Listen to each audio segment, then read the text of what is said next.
और बस्ता आप सिंबल बनाए हैं। कोई शिक्षा नहीं मिल रहा है क्या बिहार में? आज बताइए आप, जब से अटल जी की सरकार बनी, सोच देखिए दोनों में, लोग शिक्षा पर चर्चा करते, भवन नहीं था, विद्यालय में शिक्षक नहीं थे, व्यवस्था नहीं थी, सर्व शिक्षा अभियान अटल जी ने चलाया। और आज देखिए कि सब भवन है, हर पंचायत में एक एक इंटर कॉलेज तक हो गया। ये शिक्षा के क्षेत्र में काम नहीं हुआ है। एगो अहम सवाल रउआ से आवड़ी बा कि मान ली कि जौन क्षेत्र के जरा बनियापुर विधानसभा क्षेत्र के बात करत तनी, तो पूर्व के का अपन जौन कार्यकलाप रहल जनता के पास रखनी है, जनता पूर्व के कार्यकलाप के वक्त अच्छी तरीके से जानता।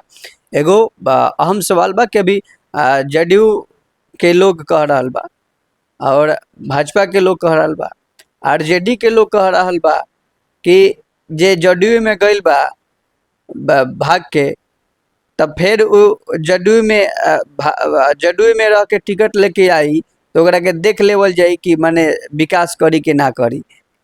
कुछ लोग के राजद के लोग के ई बयान बा। मैंने क्वेश्चन नहीं समझ पाया आपका। देखिए मरहौड़ा के विधायक जितेंद्र राय जी कहले एगो सोशल मीडिया पे पत्रकारों से बातचीत करते हुए कहले कि जदयू आरजेडी के रहे वाला लोग जदयू में गइल बा तो जदयू के विकास ना कर पैलक, जब आरजेडी के विकास ना कर पैलक तो जदयू के का विकास करी? इस पे क्या कहिएगा? देखिए, ये माननीय विधायक जी का सोच हो सकता है, लेकिन आप एक बात जाने कि जिस परिवार में जैसा आपका परवरिश होता है, संस्कार वैसा मिलता है, तो उनका सोच ये है। लेकिन आपको मैं उदाहरण के रूप में बताना चाहता हूँ कि राम कृपाल यादव संस्थापक मेंबर थे आरजेडी के, और जब बीजेपी में आए तो कितना अच्छा काम किए, कितना विकास का काम किए, कितना संस्कारिक काम किए। तो मानसिकता बदल जाता है, संस्कार बदल जाता है, काम करने का तरीका बदल जाता है। आज बहुत सारे लोग दूसरे दल से, कांग्रेस से, आरजेडी से, अन्य किसी दूसरे दल से हमारे पार्टी में आए, केंद्र में हो, राज्य में हो, लेकिन जो व्यक्ति, अब सम्राट चौधरी का उदाहरण मैं दे रहा हूँ, लोग चर्चा करते हैं, वो भी तो आरजेडी में थे। आज भारतीय जनता पार्टी में जब आए तो आज उनका काम देखिए किस तरह से। तो पार्टी के नेचर पर, स्वभाव पर, उसके नेतृत्व पर डिपेंड करता है कि व्यक्ति को किस तरह से बनना है। तो जो लोग, ऐसा नहीं है कि जदयू में और राजद में जो रहे वहाँ कुछ नहीं किए तो भारतीय जनता पार्टी में आएंगे तो नहीं करेंगे, क्योंकि तो परिवार न है। गार्जियन का जो निर्देश होगा, जो सोच होगा, आदरणीय नरेंद्र मोदी जी पूरे विश्व में डंका बजा रहे थे, प्रधानमंत्री का कुर्सी तो वही था, लेकिन सिर्फ व्यक्ति बदला है। राष्ट्रवादी सोच का व्यक्ति है, देश को मजबूत करने वाला सोच है, देश के विकास करने वाला सोच है। तो आप देखिए आज हम लोग 11वां स्थान से तीसरे स्थान पर पहुंच गए आर्थिक अर्थव्यवस्था में। भारत अपना सामान जो देश से हम दूसरे देश से आयात करते थे, जैसे सेना का आयुध के लोगों के मामले में, आज अपना निर्माण कर रहे हैं। हमारा हेलीकॉप्टर दूसरा देश खरीद रहा है। तो ऐसा नहीं है, आप जिस सांचे में आइएगा ढलिएगा, फिर उस ढांचे में ढल जाइएगा। और भाजपा में जो आएगा उसका संस्कार, संस्कृति, विचार बदलेगा और काम तो करेगा ही, विकास। क्योंकि यहाँ तो वही काम ट्रेनिंग है कि आपको जनता के हित में काम करना है, विकास करना है। हम उसी के लिए यह पार्टी का निर्माण है और उसी के लिए हम पार्टी की कार्यकर्ता है। राहुल गांधी 30 तारीख को छपरा आ रहे हैं, क्या कहिएगा राहुल गांधी को लेकर? राहुल गांधी पर प्रश्न करना चाहे उनका जवाब देना, दोनों बेकार है। पूरे देश की जनता उनको देख लिया है कि राहुल गांधी एकदम एंटी नेशनलिस्ट व्यक्ति हैं। उनके राष्ट्र के बारे में चिंता नहीं है। जब जब विषय आता है तो चाइना के साथ मिल जाते हैं, जब जब विषय आता है, चुनाव का जब संबंध आता है तो अमेरिका के साथ मिल जाते हैं और ले आकर के एक षड्यंत्र खड़ा करवाते हैं कि देश को कमज़ोर करने के लिए, यहाँ के शक्ति को कमज़ोर करने के लिए नरेंद्र मोदी जी कैसे कमज़ोर हो जाए, कैसे हट जाए, ये राष्ट्रवादी पार्टी की सरकार कैसे हट जाए, देश कैसे कमज़ोर, इसी के लिए काम करते हैं। वैसे व्यक्ति के बारे में टिप्पणी करना उचित नहीं। प्रशांत किशोर भी 24 तारीख को जलालपुर में जनसभा कर रहे हैं, बोल रहे हैं कि भाजपा वाले लोग 4 किलो अनाज बांट कर 2000 रुपया देकर केवल वोट ठग रहा है। क्या लग रहा है कि प्रशांत इस बार भाजपा सफाया कर देंगे? देखिए, यह जो है भाजपा का सफाया आज तक हुआ है। आप एक बात बता रहे हैं आपको कि भाजपा का, जब डॉक्टर श्यामा प्रसाद मुखर्जी देश का जब बंटवारा हुआ, वो देश के लड़ाई में, आज़ादी के लड़ाई में साथ थे। नेहरू जी की प्रथम सरकार बने, उसमें मंत्री थे, लेकिन उनको लगा कि नेहरू जी का जो विचारधारा है वो ठीक नहीं है, फिर देश को एक बंटवारे की तरफ ले जाएगा, देश को कमज़ोर कर रहा है, तब वो उसे रिजाइन किए थे और जा करके संघ के गुरु जी से मिल करके कहा था कि अपने विचारधारा का जब तक यहाँ पर प्रतिनिधि जनप्रतिनिधि नहीं आएगा संसद में विधायक में, तो हम अपनी बात को नहीं रख सकते हैं। और यह जो है तुष्टीकरण की नीति पर चलने वाली सरकार फिर देश को एक और विभाजन की तरफ ले जाएगा। तो गठन हुआ जनसंघ का, और जनसंघ के गठन के बाद उसमें अच्छा सीट भी आया, अपना प्रतिनिधि भी हुआ। लेकिन जब 1974 में जब श्रीमती इंदिरा गांधी ने देश को एक लोकतंत्र को ख़त्म करने का प्रयास किया, जिसमें आप लोग भी आते थे, चौथा स्तंभ, पूरा लोकतंत्र समाप्त करने का प्रयास किया और देश में जेपी के नेतृत्व में आंदोलन खड़ा हुआ उनके विरोध में, तो देश हित में उतना सीट होने के बावजूद भी भारतीय जनसंघ पार्टी ने जनता पार्टी में अपने को विलय कर दिया था देश हित के लिए। तो फिर दोहरी सदस्यता की बात में फिर ये लोग जब 2 साल सरकार चली गठबंधन की, तो कम्युनिस्ट के लोग, इन लोगों ने बात उठाया, फिर हम लोग अलग हो गए, भारतीय जनता पार्टी बनाए, 2 सीट से शुरू किए और आज केंद्र में हम लोग सरकार में, हम अटल जी प्रधानमंत्री बने, फिर मोदी जी बने हैं, तीसरी बार इनकी सरकार है और पार्ट में कहिए तो 3 बार अटल जी भी रह लिए थे। तो भारतीय जनता पार्टी को प्रशांत किशोर जैसा व्यक्ति अगर सोच रहा है कि ख़त्म कर देंगे, इसका जड़ मैंने पहले ही बताया कि मेरे जैसा व्यक्ति राष्ट्रवादी नीति से, हिंदूवादी नीति विचारधारा से प्रभावित होकर के इस पार्टी में काम, और हमारे जैसा लाखों लोग काम करते हैं जो अपना जीवन खपा दिए, उसको पद का लोभ लालच नहीं है। नाम रखूंगा तो बहुत सारा नाम है जो हमारे पूर्व में है। तो प्रशांत कहते हैं कि मोदी जी आते हैं तो बिहार में बस ट्रेन देकर जाते हैं, मजदूरों को गुजरात भेजने के लिए बात करते हैं, बिहार में फैक्ट्री क्यों नहीं लगाते, क्यों गुजरात में पैसा ले जाकर लगाते हैं फैक्ट्री? आप एक बात बताइए कि मोदी जी के बाद कितना विकास का काम बिहार में हुआ है, प्रशांत किशोर जी ने क्या किया है बिहार के लिए, पहले उनको जवाब देना चाहिए। वो सिर्फ प्रोफेशनल आदमी है, व्यावसायिक व्यक्ति है। कह रहे थे हमारा सत्ता नहीं है। सत्ता से क्या होता है, समाज के लिए, समाज के कल्याण के लिए बहुत सारा संस्थाएं काम करती है इस देश के अंदर, एनजीओ चला करके, गैर एनजीओ से भी। अब जैसे मान लीजिए कि हमारा आरएसएस संगठन है, तो आदिवासी क्षेत्रों में जब वहाँ के लोगों पर बाहर से आकर के इस्लामिक लोग या ये क्या बोलते हैं अमेरिका वाला जो लोग होते हैं, जिनका जाति का है, अरे क्या बोलते हैं उसको, जो आकर के अपने प्रभाव में लोगों को धर्म परिवर्तन कराते हैं, देखिए ना उसका क्या बोलते हैं आप लोग, अरे ईसाई लोग, ईसाई मिशनरी, इस्लामिक मिशनरी। जहाँ जहाँ अनुसूचित जाति के लोग, आदिवासी समाज के लोग कमज़ोर हैं, उनको प्रभावित करके अर्थव्यवस्था में, चिकित्सा में करके धर्म परिवर्तन कराने का काम किया। तो आरएसएस जैसा संस्था वहाँ पर शिक्षा के लिए अपना संस्थान चला रहा है, चिकित्सा के लिए संस्थान चला रहा है, उसको आर्थिक मजबूती के लिए काम करता है। इसी तरह से अगर प्रशांत किशोर जी को बहुत चिंता है बिहार का, तो पहले उनको सोशल वर्क करना चाहिए, यहाँ के लोगों को मजबूत करने के लिए। पलायन के जो बात लोग करते हैं, आप आंकड़ा देखिए कि जब से एनडीए की सरकार बनी है बिहार में पलायन बहुत कम हुआ है। देखिए पलायन का क्या मतलब होता है, रोजगार के जो लोग बात करते हैं, यहाँ कई एक योजनाएं जो है भारत सरकार और राज्य सरकार चला रही है। अब एमएसएमई जो है उसके माध्यम से 33% से लेकर 35% तक हम सब्सिडी देते हैं।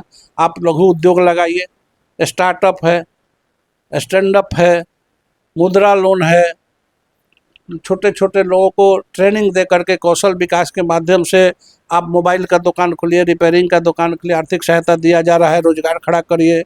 इसी तरह से अन्य क्षेत्रों में गिनाऊंगा तो ऐसे मैंने 100-200 योजना है जो गरीबों, जैसे स्वयं सहायता समूह है जो जीविका दीदी के आज सशक्त किया जा रहा है महिलाओं को, उनको भी लाभ मिल रहा है। तो इस तरह से हर क्षेत्र में रोजगार के अवसर पैदा किए जा रहे हैं। रोजगार का मतलब नौकरी नहीं होता है, नौकरी कितना आप दे दीजिए, कोई भी सरकार आ जाए तो सरकारी नौकरी कितना अनुपात में दीजिएगा जिस तरह से भारत का जनसंख्या है। लेकिन उस क्षेत्र में भी देखिए बिहार में कितना नौकरी मिला, अभी भी मिल रहा है, आगे भी वैकेंसी है। तो प्रशांत किशोर जी को पहले कुछ करके दिखाना चाहिए, तब किसी पर कोई कमेंट करना चाहिए। आप पानी के जैसा बहा रहे हैं पैसा, आप देखिएगा सड़कों पर मोटरसाइकिल, 4 चक्का, और मुझे जो जानकारी है कि एक एक व्यक्ति को पैसे के प्रलोभन पर 10,000, 20,000, 25,000 लीजिए, आप 5 जगह मीटिंग कीजिए, फोटो खींच के डालिए प्रचार के लिए। वो काम हो रहा है। इतना पैसा आपके पास आ कहाँ से रहे? उसका क्या हिसाब है? पानी के जैसा पैसा बाहर है। अगर यही पैसा आप बहुत ईमानदार थे बिहार के प्रति, बिहार के लोगों के प्रति, तो आप कुछ उद्योग लगाते, आप कुछ समाज के लिए ऐसा काम करते जिसमें लोग रोजगार पाते, उसका शैक्षणिक संस्थान खोलते जिससे फ्री ऑफ कॉस्ट शिक्षा देते, जिससे उनका शैक्षणिक स्तर बढ़ता, वो पढ़ लिख करके फिर रोजगार पाते, अपना नौकरी पाते। आपने तो ऐसा कुछ नहीं किया। बिहार के लिए आपने क्या किया है बताइए, तब दूसरे पर आप कमेंट करिए। जो कर रहा है आप उसके तुलना में कहीं खड़ा दिखाई नहीं देंगे। आप अपने लिए किए हैं, बाकी लोग समाज के लिए कर रहे हैं। और भारतीय जनता पार्टी इसे पार्टी पर उंगली उठाने लो, उनको हिम्मत है, वो बोलेंगे भारतीय जनता पार्टी के बारे में, जो भारतीय जनता पार्टी का पैदाइश से हुआ है समाज की सेवा के लिए, समाज के उत्थान के लिए, जनता के हित के लिए, राष्ट्र के हित के लिए। अब बैठ के डिबेट करें ना, हम प्रधान, हम तो छोटा कार्यकर्ता है। अगर हिम्मत है तो मेरे साथ डिबेट करें मंच पर, ओपन मंच पर, कि क्या आपने किया है बिहार की जनता के लिए और क्या सोच है बिहार का। आप बस्ता में कहते हैं, अरे बस्ता तो पहले से, जिस समय बोरा पर स्कूल चलता था पेड़ के नीचे, उस समय भी बस्ता में लोग लेके जाते थे स्लेट पेंसिल और किताब कॉपी, और बस्ता आप सिंबल बनाए हैं। कोई शिक्षा नहीं मिल रहा है क्या बिहार में? आज बताइए आप, जब से अटल जी की सरकार बनी, सोच देखिए दोनों में, लोग शिक्षा पर चर्चा करते, भवन नहीं था, विद्यालय में शिक्षक नहीं थे, व्यवस्था नहीं थी, सर्व शिक्षा अभियान अटल जी ने चलाया। और आज देखिए कि सब भवन है, हर पंचायत में एक एक इंटर कॉलेज तक हो गया। ये शिक्षा के क्षेत्र में काम नहीं हुआ है? आप अंधे हैं? चश्मा आपका अंधा कर दिया है? बताइए कि हुआ है कि नहीं हुआ है? रोजगार लोगों को मिल रहा है कि नहीं मिल रहा है? बताइए, नहीं मिल रहा है, आंकड़ा देखिए। कह रहे हैं कि मोदी जी बोल रहे हैं कि 50 लाख बिहार में रोजगार दिए। कहाँ रोजगार दिए हैं? थोड़ा लिस्ट हमें चाहिए। अरे भैया, तो लिस्ट चाहिए तो लिस्ट आप मांगिए ना आरटीआई में, आपको मिल जाएगा। लिस्ट आपको कौन देगा? आप कौन होते हैं लिस्ट आपको देने वाले? आप आरटीआई से मांगिए। व्यवस्था है ना भारत में, राज्य में, कि कितना रोजगार, आंकड़ा निकालिए ईयर वाइज कि कितना रोजगार किसको किस क्षेत्र में मिला, आपको पता चल जाएगा कि कितना मिला। आप मांगिए आरटीआई से, कौन रोका है आपको? मांग लीजिए। जाते थे क्या कहिएगा अपने बनियापुर विधानसभा क्षेत्र के सम्मानित जनता जनार्दन से? सबसे पहले अपने सम्मानित जनता जनार्दन को हृदय से नमस्कार, प्रणाम। और यही कहेंगे कि आप लोग बनियापुर के हित में जो काम करने वाला व्यक्ति है, हम लोग भारतीय जनता पार्टी देश, राज्य और अपने कहना है कि बनियापुर और जिला सबका चिंता करने वाली पार्टी है। भारतीय जनता पार्टी या गठबंधन से जो उम्मीदवार बन के आए, हमें दो तो ठीक है, नहीं भी दे तो जिसे भी प्रत्याशी गठबंधन बनावे, पार्टी बनावे, अपने राज्य के विकास के लिए, राज्य के मजबूती के लिए, बनियापुर के विकास के लिए उस प्रत्याशी को आप लोग अपना मत दे करके विजयी बनाइएगा। और निश्चित रूप से जो विकास का श्रृंखला पीछे छूट गया है, जो एनडीए का कैंडिडेट यहाँ से जीत करके जाएगा, चाहे भारतीय जनता पार्टी हो, जदयू हो, अन्य हमारे गठबंधन के सहयोगी हो, निश्चित रूप से हमारे माननीय प्रधानमंत्री जी के नेतृत्व में, मुख्यमंत्री नीतीश जी के नेतृत्व में, हमारे प्रदेश के नेतृत्व में सम्राट चौधरी जी और प्रदेश अध्यक्ष जी के नेतृत्व में जो भी व्यक्ति जीत करके जाएगा, उसको विकास करना ही होगा, मजबूरी होगी। बनियापुर का विकास पूरा तेजी से होगा। हम अपेक्षा जो करते हैं उस पर खरा उतरेगा यहाँ का प्रतिनिधि। यही निवेदन करते हुए कि आप एनडीए कैंडिडेट भाजपा का हो, जदयू का हो, हमारे सहयोगी का हो, जो बनियापुर से लड़े उसको निश्चित रूप से विजयी बनाइए। और आप सबको हृदय से नमस्कार करते हुए आशा करता हूं कि आप लोग निश्चित रूप से मेरी बातों को ख्याल करके एनडीए कैंडिडेट को जिताइएगा, बिहार में सशक्त सरकार बनाइएगा, विकासशील सरकार बनाइएगा और बनियापुर के विकास में आपका अहम योगदान होगा। यही निवेदन करते अपने बात को समाप्त करता। आप सबको धन्यवाद, नमस्कार। अरोड़ा भी हमारे साथे जो कि भावी विधायक प्रत्याशी बनियापुर विधानसभा क्षेत्र के ब्रिज मोहन जी से बातचीत हो रहा हूँ। साफ तौर पे कहनी है क्योंकि प्रशांत किशोर के छड़ी नहीं चले जा। अगर प्रशांत किशोर के पावर बा तो खुद आके वो आम कार्यकर्ता से आके डिबेट कर ले, बात विचार कर ले कि भाजपा में का पावर बा। अगर भाजपा अगर काम नहीं के करत तो वही सड़कवा पे तो घूमता नहीं। अगर भाजपा अगर काम नहीं के करत तो उड़ो घर में वो बिजली आ जाता। अगर भाजपा अगर काम नहीं के कैलत तो वही हॉस्पिटलवा में कार्यकर्ता भी दिखावता। तो काहे नहीं के भाजपा काम कैले, काहे नहीं के नीतीश कुमार काम कैले, नीतीश का भी काम है, भाजपा ने भी काम किया है। अगर भाजपा काम और नीतीश ने काम नहीं किया है बिहार में, तो रउरा का कर दिले बानी बिहार के जनता खातिर, वो आके रउरा बताई बिहार के पास काहे नहीं कि रउरा बताओ। तो एगो छोटा सा योजना खोल के दिखा देती बिहार के जनता खातिर कि ओकरा सौगात होगी कि जन सुराज अइलक ह तो हई चीज अइलक ह कि जनता के मिल रहा बा।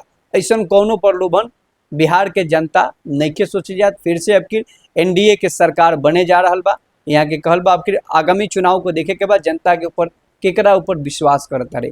अगर क्षेत्र के बात यहाँ के कहीं तो क्षेत्र में एगो हम बात करनी है कि अगर एनडीए के सरकार अगर बनियापुर में अगर यहाँ के टिकट मिल रहा बा तो जवन जिला परिषद रह के भी काम कैले बानी ओसे सुपर हमार बनियापुर विधानसभा क्षेत्र में काम हुई और काम दिखेला। हमार काम के साथ पहचान भी दिखेला और जवन काम कैले बानी आज भी जनता ओकरा के देख रहा बा कि जिला परिषद रह के भी कितना अच्छा काम कैले बानी। ऐसे पार्टी भी यहाँ के पूर्वी के जिला अध्यक्ष बनैले, पश्चिमी के पार्टी भी यहाँ के पश्चिमी के जिला अध्यक्ष बनैले बा।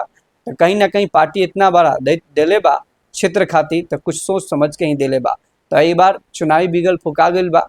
कई लोग प्रत्याशी रुआ क्षेत्र में आई लोग आपन आपन डंका लेके पहुँची लोग, लेकिन रुआ सोच समझ के वोट देवे के बा।